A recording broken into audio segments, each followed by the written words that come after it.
Welcome to the module entitled Conducting a Pubmed Search. My name is Suzanne Haga. I am an associate professor in the Center for Genomic and Computational Biology at Duke University. This module was developed by myself and Dr. Greg Ray of GCB. The objective of this module is to describe how to conduct a literature search in the Pubmed database. First, what is Pubmed? You can simply think of it as a digital catalog of scientific papers.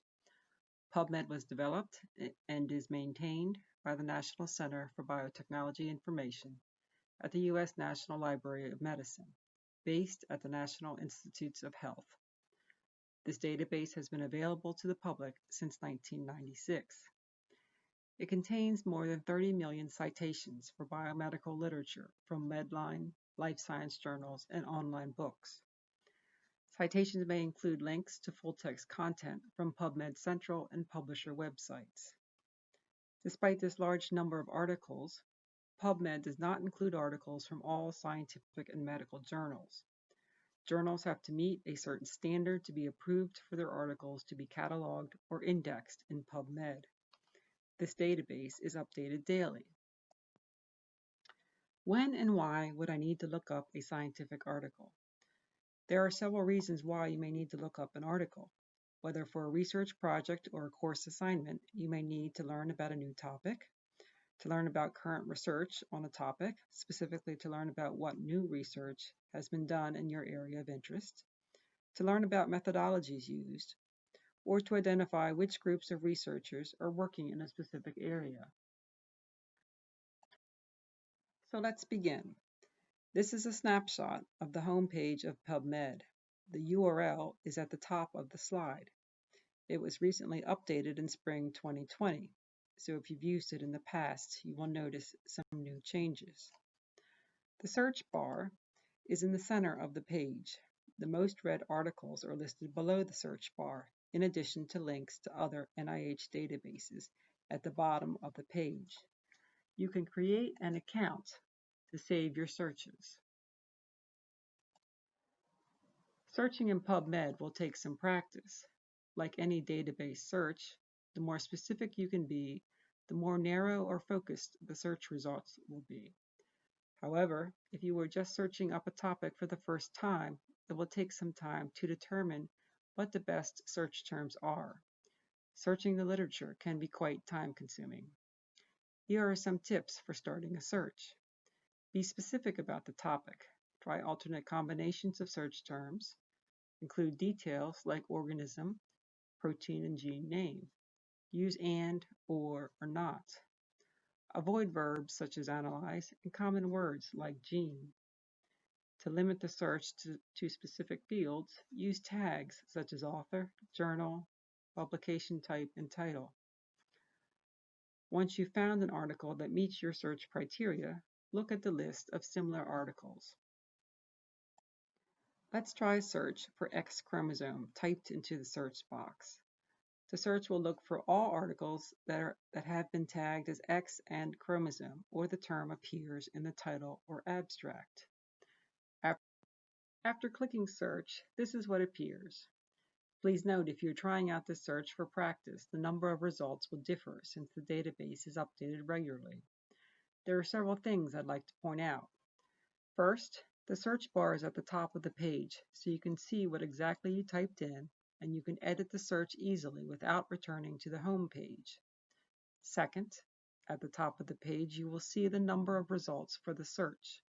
In this case, the search returned 32,277 results. That's pretty large. Third, the box section to the left indicates the breakdown of articles.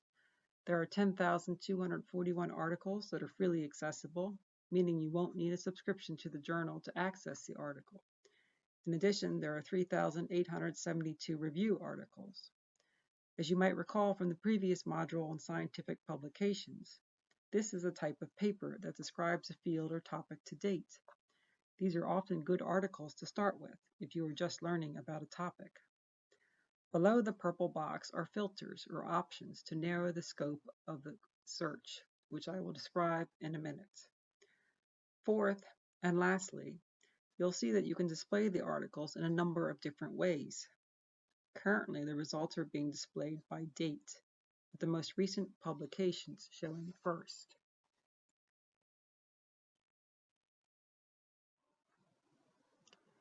In addition, only the reference or citation is being showed. The display can be changed by clicking on Display Options. You can choose to show the abstract, as well as adjust the number of articles shown per page. Currently, 10 articles are shown per page. In addition to date, you can sort the results by best match and publication date. Maybe you are looking for an article published in the first few months of 2018. You can restrict the search to those months. Let's click on the first article in our results. This is what appears. The reference is displayed across the top with the option to see the author's affiliations and some ID numbers. Each article has unique ID numbers. Below that is the abstract or summary of the article. You can read the abstract to determine if the article is relevant to your specific topic and something that you might want to read in full. If not relevant, you can click on the back arrow to return to the full search results. On the right-hand side of the page, you can add the citation to a bibliographic tool like EndNote, or simply click Copy to paste the reference in another document. In addition, you can favorite the article, which you can then access at any time in your account. Let's return to our page of results. 32,000 articles is quite a lot to review, even if you are just skimming titles. It's probably advisable to figure out how to narrow your search a bit to get a more manageable number of results. You can click on the search box to edit the terms and/or use the filters on the left-hand side to narrow your search to a specific date or time, type of article, such as clinical trials or review, the age of your study population for human studies, and language. Let's try adding another search term to the original one. If we add "and inactivation," we will get articles that are cataloged both under X chromosome and inactivation. This returns about 5,500 articles, a huge drop from the first search.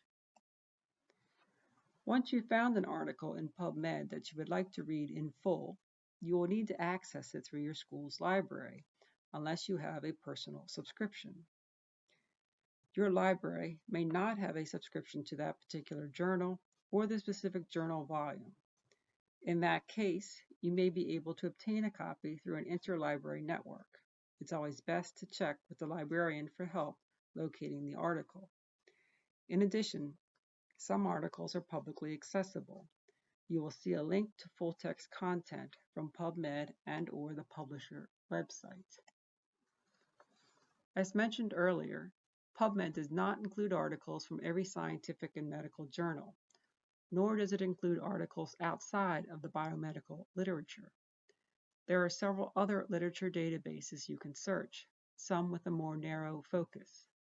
A few additional databases are listed here. In some cases, registration is required at no cost.